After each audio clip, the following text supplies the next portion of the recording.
Сегодня я расскажу о 5 главных вещах, которые вы никогда не должны делать с автоматической коробкой передач, если хотите, чтобы она служила долго. Автоматические коробки передач, как на этом BMW, стоят очень дорого в ремонте. Их восстановление может обойтись в 3-4, а то и даже в $5000. Поэтому за ними нужно ухаживать. И я покажу вам 5 вещей, которые никогда не стоит делать с автоматом.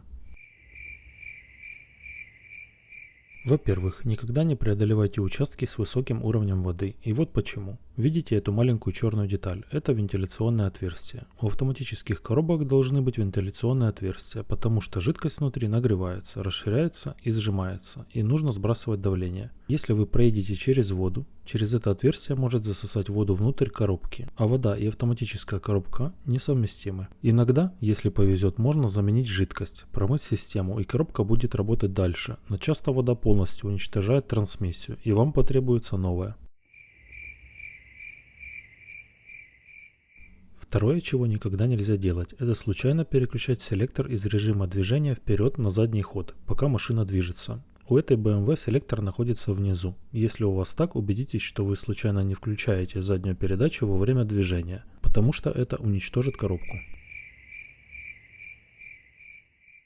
Следующее, чего не стоит делать с автоматом, оставлять его в режиме драйв или длительной работе на холостом ходу. Если долго стоять в режиме драйв, это может привести к перегреву внутренних элементов коробки. Если вы собираетесь стоять долго, лучше заглушить двигатель или хотя бы переключиться в режим паркинг. В положении паркинг коробка не соединена напрямую, так как в драйв. Гидротрансформатор не передает большую мощность, поэтому она не нагревается так сильно, как в режиме драйв.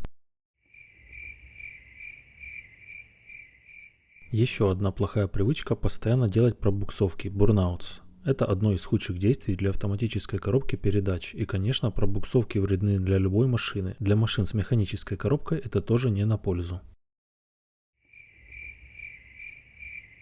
И последнее, касается трансмиссионной жидкости. Если у вас более новая машина, не верьте надписям о том, что при нормальных условиях эксплуатации менять АТФ не нужно. Это ерунда. Производители утверждают, что жидкость рассчитана на весь срок службы коробки, но срок службы коробки становится все меньше и меньше, если не менять грязную жидкость. Ее нужно менять регулярно. Да, современные автомобили используют синтетическую жидкость, которая лучше переносит высокие температуры и медленнее разрушается, но со временем она все равно теряет свои свойства. Я по-прежнему считаю, что менять трансмиссионную жидкость нужно каждые 60-80 тысяч километров, независимо от того, что написано в инструкции. Если вы заботитесь о своей коробке передач, она позаботится о вас. Теперь вы знаете 5 главных вещей, которые нельзя делать, если хотите, чтобы ваша автоматическая коробка прослужила как можно дольше.